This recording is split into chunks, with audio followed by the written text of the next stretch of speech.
Guys, Amsterdam is taking me... Oh, Lord have mercy. Why is my laptop falling like that?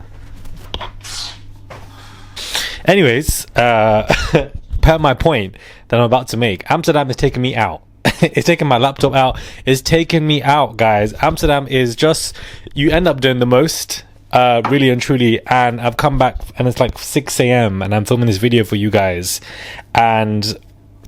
I've ordered food, it's on the way. But you know what, guys, I'm young, do you understand? And traveling is something that I recommend everyone to do if they can do it. This is why I love being from London, because everything in Europe is literally an hour away.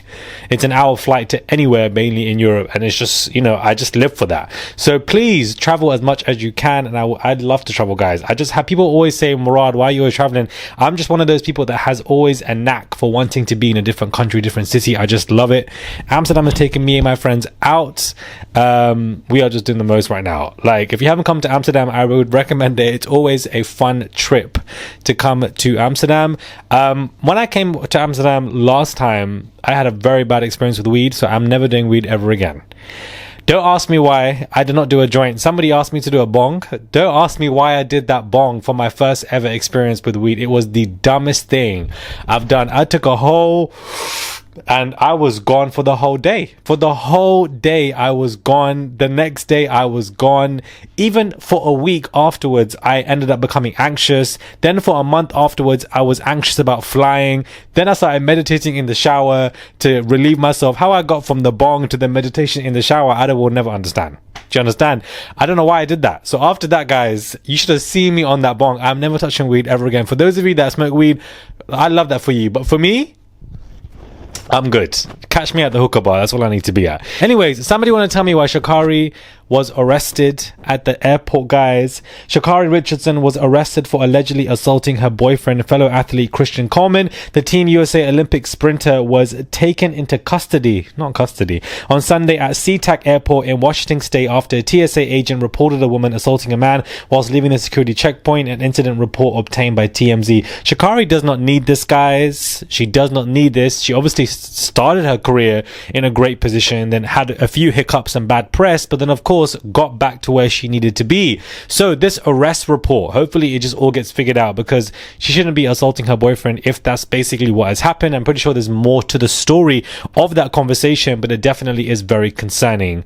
110%. Now, Ghislaine Maxwell, I want to come back to this auntie Ghislaine, because not even auntie, let me just call her witch. But guys, Ghislaine Maxwell was technically ineligible to be transferred from a minimum security federal prison camp, and so therefore the BOP, the Bureau of Prisons, had to waive a rule to facilitate the move, according to public records and a federal prison expert. This particular story is going viral because somebody, guys, had basically waived Ghislaine Maxwell's sex offender status in order for her to be moved. Do you guys realize how dangerous this is?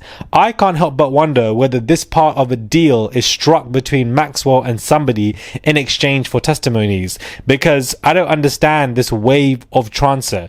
The fact that they've approved waivers for sex offenders to be moved to minimum security camps, to me, is quite worrying. She's in a far better prison now than what she was before. Her sex offender status basically was waived in order for her to do this. If these aren't signs that this woman is coming out soon, I don't know what is. Trump ain't that dumb. Do you understand? He ain't gonna pardon Diddy because it's not self-serving. It doesn't help him in any way. He doesn't need to do anything. He's not in anyone's good books. But bringing out Ghislaine, it's going to help him in regards to the Epstein madness, but also he's going to face a lot of backlash for it. So, it's a bit of a pro and a con here. She is moved to a better prison, and I don't understand why. This woman was obviously selling off people, minors, to others, and for some reason we were never going to know the list of who she was selling the people to, but she's serving a 20-year minimum, sentence, which doesn't make any sense to me.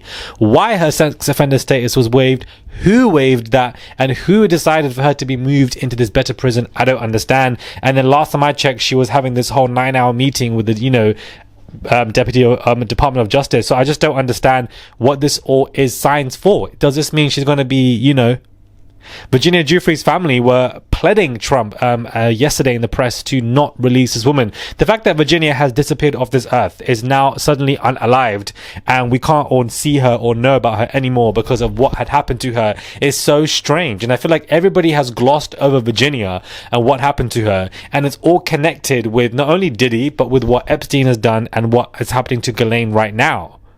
That's why Virginia, I feel like, was unalived, in order to expedite the release of Ghislaine. All of it is linked. And it's just so sad that this is what happened to Virginia, because I don't think she did anything to herself. I don't think that she was going to harm herself. I think that, people got to her and she was easily accessible. Virginia was so much in the press. They don't give a damn anymore. If you're in the press, if you're in the public eye, if your name is popular, if we want to take you out, we can take you out. We can take you out tonight. By any means necessary. We know your moves. We know where you are. I mean, London is the most surveillance city in the world. They're adding a lot more face technology. Then in combination with AI. Then in combination with all of this new verification ID that is happening in the UK. We're all just tracked robots for higher executives and the government. Sorry, I'm talking like I've just had a whole blunt. Honestly, this is me sober, but think about it, guys. Not me having this conversation after coming back from a club. This is too much, guys. But I feel like this is what we do. When you come back from the club, you're eating with your friends and you're having these deep conversations. And that's what this video is serving to you guys now. Hopefully you guys are getting that vibe that, when you come back from your friends, you've just gone clubbing with me. We've gone, danced and whatever. We've come back now. We're eating food and we're just talking about stuff like this.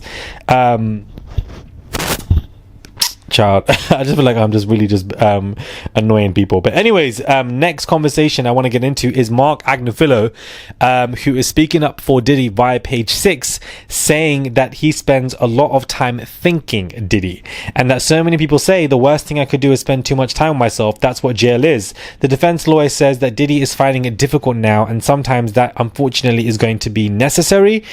He's a smart man and was a valuable teammate in his own defense, so we worked on this case for 20 hours a day every day, and he was at the center of it. Obviously, who else is going to be the center of it?